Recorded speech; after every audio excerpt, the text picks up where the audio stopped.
Since I have been making videos on this channel, I have seen a few comments here and there asking about my PvM setup in general. Things such as, why do I have so many armor sets? Or why do you have every color combo of EoF? And today I figured I would do a video going over my entire PvM setup. So we'll just go ahead and get right into it. If I open up my bank here, this is my armor and weapons tab. And I have pretty much every relevant piece of armor or switch in the entire game, so we'll just start at the top and I'll explain why I have all these armor sets. The main organization here is melee, range, magic, and then necromancy gets added in at the end, and it's organized from DPS armor to tank gear. And for melee, I only have one armor set right now. They have not really released anything in order for us to have dyed or spike variants for vestments, which is kind of annoying, which hopefully will come into the future, as well as the Draco Lich armor. But on my melee gear, I just kind of run standard best in slot perks. I run a C4R5, Impatient 4, Devoted 4. And on the legs, I just have a standard Biting 4. It has Hoarding on it. That is from when death costs were still very expensive, and I just put Enhanced Devoted on there as well. I think there are better setups than this, but this is what I've run for the past while. I have not been meleeing much as of recent, although in the combat beta, it has been quite fun. And I went ahead and took out all of my TMW armor sets. I'll get into kind of like the older gear that I still have a little bit later, but for now, I just have vestments for melee. As far as range is concerned, I still have my two Elite Pernix sets, and I have the Draco Lich. Now, originally,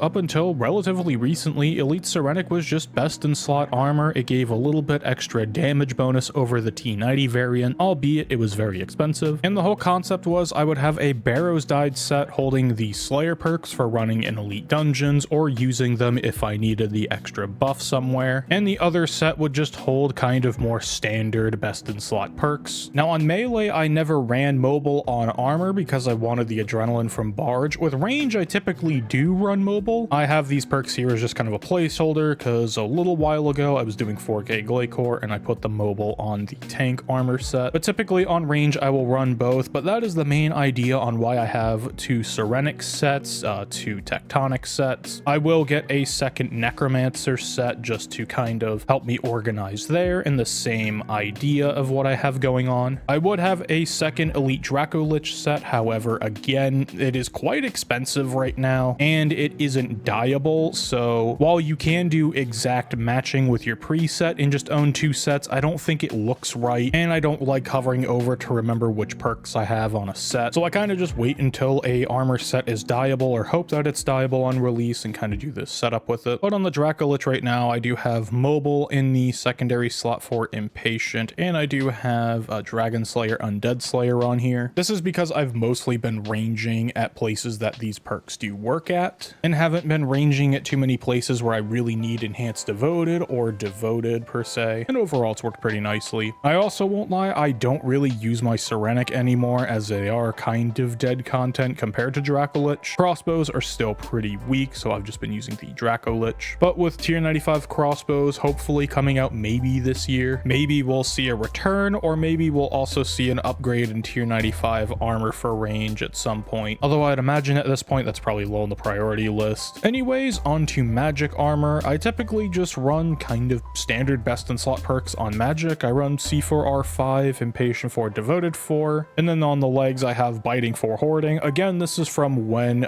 death costs were very pricey when doing anything hybrid, or even style camp presets were getting to 7-8 mil death costs. So I put Hoarding on my gear in order to help that out, which basically allows you to protect another item. So in total, with Protect Item Prayer on, you can protect up to 5. And the Barrows set just has Slayer perks on there. It has Dragon Slayer and Undead Slayer, as well as still holding mobile. And the first Necromancer set, this one has the Slayer perks on it. I'll probably end up dyeing this one. I don't know if I'll Barrows dye it. I might in order to keep the theme, but I'm tempted to soul dye it. Although with the price of Barrows dyes, I believe they're still sub 100 mil. I'll probably just dye the whole set anyways. And then the last three armor sets here are just tank armor sets. I still have my Acto Tempest. This is best in slot range tank armor, even though there really isn't a point other than like Glaycore and maybe high-end rage Zamorak. However, I don't really think anyone uses it at Zammy. Crit Bloom is best in slot still for magic. It has a few use cases, and my tank gear kind of just runs standard best in slot perks, you know, C4 4R5, Impatient 4, Devoted 4. This one has Demon Slayer on it to help out at Zamorak specifically. If I decide to go back and push with magic, I will probably use this armor set and keep Demon Slayer on there just to help out a little bit with damage. And last but certainly not least, I did go for the tier 90 tank armor originally with Necromancy in order to just have the tank armor slot in my bank, because I knew I was going to get the tier 95 armor set anyway, and I felt the tier 90 set was a little bit redundant for power gear. So I went ahead and just did the tank armor again. It's kind of just standard best in slot stuff. If you go into your chat here and do /wiki and then hit space and then do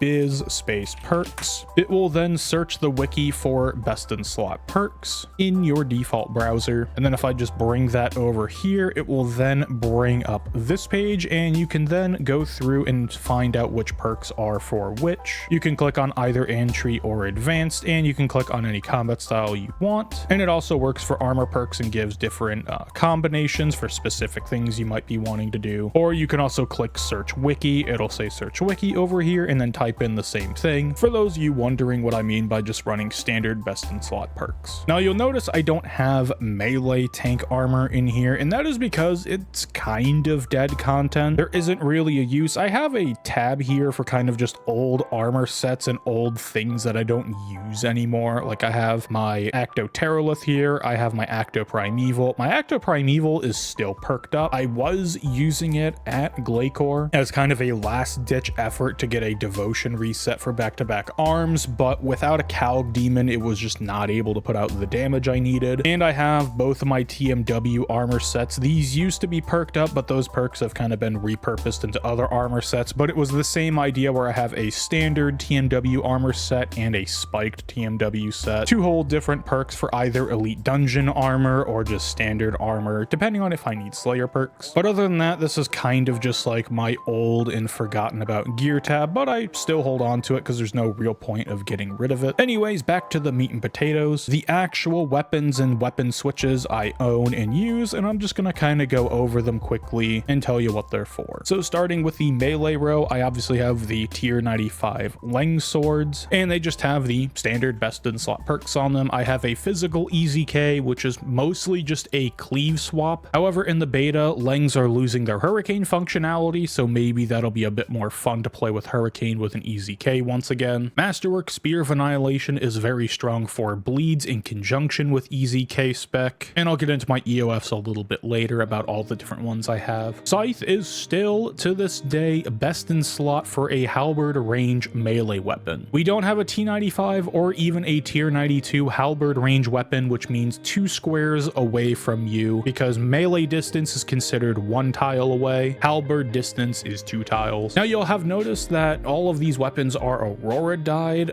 Back when Aurora dye came out, it was known as the MTX meme dye, and it rightfully should have been made fun of that way because that's absolutely what it is. It is a meme dye from an MTX promo, and back when that release happened, melee was kind of the meme combat style. Everyone was complaining about how melee has so many switches yet does so little damage, and so I figured, you know what, the meme dye should go on the meme weapons, and I've just kind of kept that theme ever since. Just as a little tidbit there on why I did that. Pterosaur Maul is making a comeback. It is very strong. It is technically a tier 104.8 or pretty much a tier 105 weapon if it is working and you have the enchantment effect where it gives you an additional 5% damage when fighting against ranged enemies, which I believe this works on 7 out of the 9 elite dungeon bosses. There's a few other places you can pull this out, and so I expect this thing to make a comeback when the hit cap drops. When the beta drops and our hit cap is 30k, this thing is going to be cranking out some damage. The tier 90 Drygore is just a flanking 4. I don't really flanking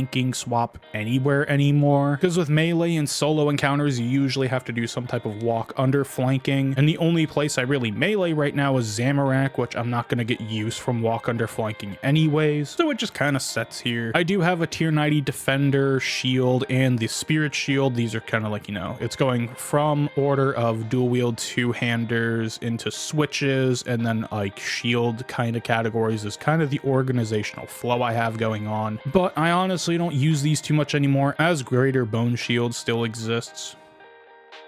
which I think is kind of sad. I'd rather see shields be made useful again rather than just kind of written off and not worth it. The only place where they might be worthwhile, like a defender per se, is you get extra accuracy from a defender, but you also get access to revenge, where with bone shield you don't. So I could see that in some niche type of scenario where you want to have access to like reflect and revenge or something like that. I have thought about getting tier 95 flanking and maybe upgrading something else, but I haven't really used it, so I haven't really bothered with upgrading it, so it'll probably sit there until I find a use for it again. As far as range weapons, I still have my blights here. I put E4R3 on my offhand blight because I find it a little bit nicer for dealing with chin damage, getting those ruthless 3 stacks going. Because I don't really use bolts anymore for anything, I'm pretty much just bog camping everywhere, and so I'll keep these here as kind of placeholders until we get some new crossbows to replace them. Bow of the Last Guardian is the bread and butter of range damage right now. It is very powerful, and I just run standard best in slot perks on it. Undyed Blight here is just a roaming swap from back in the Hydrix bolt method. This thing has been in my bank for a long time. It's still technically best in slot to have one because you do save a lot of bolts on a blight swap rather than an ascension from its passive effect. I still have a T80 defender here. I'm not really sure what I'm gonna do with it. It was a planted feet swap from a long time ago. Maybe if I ever go crazy enough to get a flanking switch for Bow of the Last Guardian where I would have flank 4 equal to instead of roaming 4 equal to, I'll probably move this to the dead content or the old gear tab. But for now, it just kind of sits there as a placeholder, as a relic from the past. I do have a strike bow here as a shield swap for range, but again, this is also kind of just in the same light of it's just a placeholder to keep the tab organized. I don't have anything to replace it right now. Maybe if I rebought a Hex Hunter for some very specific use case, I could put a Hex Hunter in its place and move this to the kind of dead content tab. And I also never put anything bested slot wise on it. It was just kind of a swap that I was playing with at the time, but it's been replaced with Bone Shield. Again, sad to see, but it is what it is. And just like with melee, I have the T90 Defender. I haven't really found too much of a use. This is actually a relatively recent addition. Maybe a month or so ago, I was memeing around at Caliphite King and finally got another perfect chitin. I've had the magic in the melee defender probably since 2018 or 2017. I've had them for a very long time, and they were very useful back in the day, but not so much anymore. However, the range one was always elusive because I hated doing Caliphite King and I didn't really have a purpose for it. Maybe I'll perk this up at some point and find some type of revenge strat for elite dungeon clearing, but these shield items are kind of following the same fate as the others, where unless you're spirit shield flicking or needing a very long barricade, there's no real point to actually bringing a shield swap. And onto the magic weapons. I have my standard dual wield, my Praisals here. They are shadow dyed because it's kind of an inside joke where I said, you know, Praisals are already purple. I'm just gonna meme it and shadow dye them because it would look funny. But then I actually got them like maybe 3 years ago. I did these a while ago and they actually don't look bad shadow dyed. I think the core looks a little bit better. I think the wand is pretty nice. Overall, I don't regret it, and I think the inventory icons are very nice in the bank. This is the same FSOA that I made on release of Carapac, and by made, I mean that I got my first piece by doing melee solos at Carapac on release, doing like 5-minute kills. Back when the drop rate, I think it was like 1 in 300 kills were 5 to 6 minutes long. And then I made money by doing something I don't really remember, and Glaycore might have come out by then and I might have been doing Glaycore for GP, because all of that Elders God Wars, it all kind of released very quickly. Basically what was happening is each of these pieces was getting merched and there would be like one high item per week, and then everyone would flip over to the next one. And so I would just wait for one of the pieces to crash down, and I think I paid 3.1 bill in total for this FSOA back when it was valued at like 9 to 10 billion GP.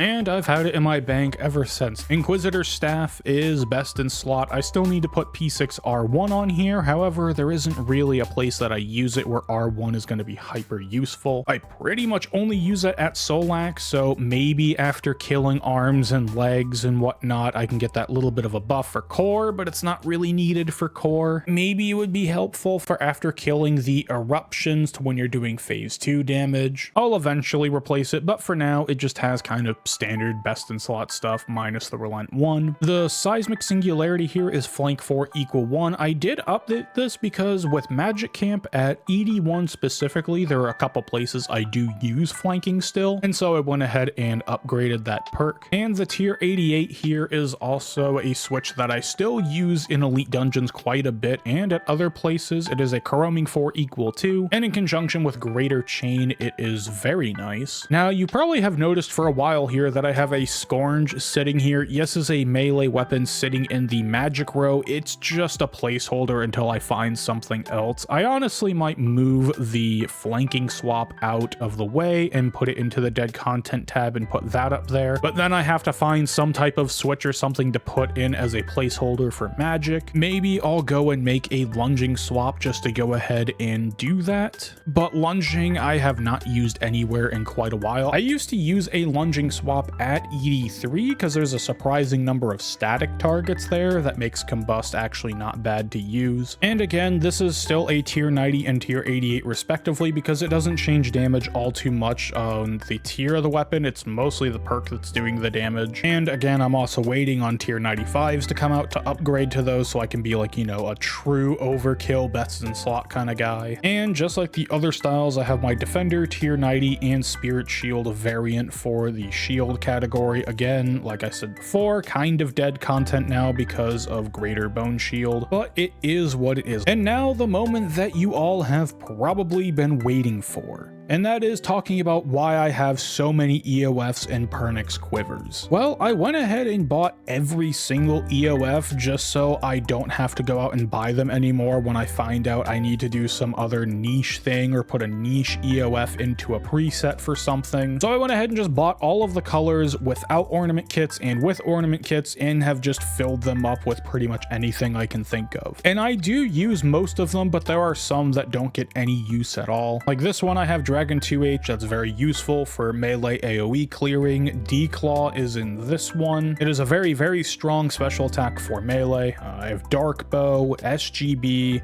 Death Guard, D-Halley, I have Dragon Long, and Gothic Staff. Now the Gothic Staff might get replaced by Iban Staff depending on when the beta gets released, but I digress. And for the non-ornament ones, I have things like Easy K, Stat Hammer, D-Sim is in an EoF, that's literally just a placeholder, I don't D-Sim anything. Decimation, ECB, Staff of Light, ZGS, and Armadyl Battle Staff. Armadyl Battle Staff is from old FSOA meta, I still have it, I think it's technically used at Zamorak still, but I could be wrong. And the only ones I really don't use are ZGS because I don't really melee camp anything that needs it, like Raksha or Karapak hard mode. Staff of Light I think is only used at Telos and like Beastmaster solo. ECB I use all the time. Decimation is pretty strong and it got a buff in the beta, so I'll probably be using that a bit more once that comes out. Stat Hammer doesn't really have too much of a use anymore, although if you're at AOD it is very much useful there, as well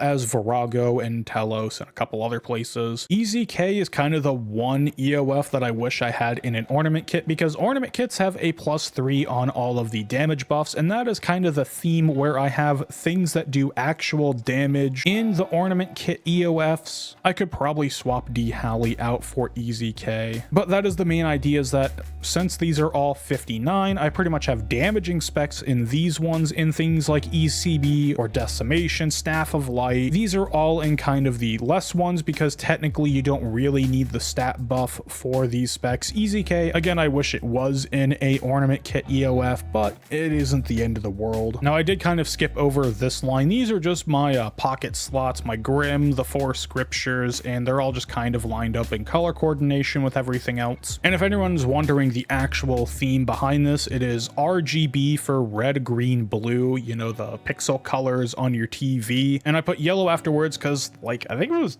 10 years ago, there was either a Samsung or an LG TV where they did a pixel that had yellow in it to make colors really pop, and that was like just an advertisement that for some reason it is stuck in my head and will live in my head rent-free for the rest of eternity. And then after that, I just took the rest of the colors that were doable inside of EoFs and pernix quiver and just did it from brightest to darkest. And that's the entire color scheme that I have here. There's no other rhyme or reason or anything for it. The necromancy weapons are following standard best in slot, nothing special there. I do keep my Zuck cape here, and I kind of just put the death touch bracelet here because I don't really have another place to put it. I probably could put it in place of like ascension grips, but then I have to find something else to put here. Like maybe I could put actually that would work. If I put death touch brace there, because ascension grips are never going to get used, and I put that there. But now I need another item here. Oh wait, that's when we go into the handy dandy dead content tab. We pull out the jaws of the abyss because that's technically not dead content. Put it here, move that over there, and then now those can live there. Okay, that sits a lot better in my head. All right, because now death touch brace, it's technically a glove slot. All bracelets are, and that's the line here. I do have all of the best in slot rings here. That is just the style specific ones, and Reaver's ring. Expensive spices just add 50 health to whatever solid food you are consuming, and it works with multi-bite food like blue blubbers, so they heal 800s instead of 750s. It makes it a little bit nicer to use in PvM scenarios. And the salve just cranks out a bunch of damage on targets that it works at, and bosses recently have been allowing it, so we bring it back up to this tab and start using it again, because 20% damage is not to be ignored. Black crystal is a item from the poison build method. It got nerfed and it doesn't really do anything anymore, so I do need to find another placeholder yet again to kind of shove in its place, so that way the rune pouches are still lined up with everything else. But I also only have 3 rune pouches. I might get the rest of the rune pouches just for completion's sake, for like niche use cases where I want certain spells with melee camp or range camp, or like if I'm just on lunars, or I want certain things and not others. There's a couple of pouches that are specific to certain bosses that maybe need intercept in them or something like that, so maybe I'll go ahead and fill those out at some point. However, I'm trying not to spend GP right now, so that's definitely something that'll be down the road. Now all of the pernix quivers that I own, it's just basically holding hydrix bolts in each of them, because those are the only bolts I actually use. And then it has each arrow type, so splintering, Jas Dragonbane full, Blackstone arrows, Wen arrows, Bic arrows, Jas Demonbane arrows, Death Spore arrows. They are all sitting in there and they're color coordinated just so I can switch between them as I need in a preset. There are probably some better ways to organize them, but I prefer just clicking for the arrow that I need and going forward from there. Anyways, that is my entire PvM setup. That is all of my gear. That is everything I have in this bank relating to PvM. Maybe at some point I'll go ahead and do an entire bank video, kind of just glossing over everything I have, but this one I just wanted to do kind of more of a focused PvM setup type thing, and why I use certain items and why I haven't upgraded certain things. Anyways, I think I'm going to close out the video here. Thank you all for watching. I appreciate the viewership as always. Have a wonderful morning, evening, afternoon, nighttime, whatever it is, wherever you are, and I will see you next time for the next video. Peace.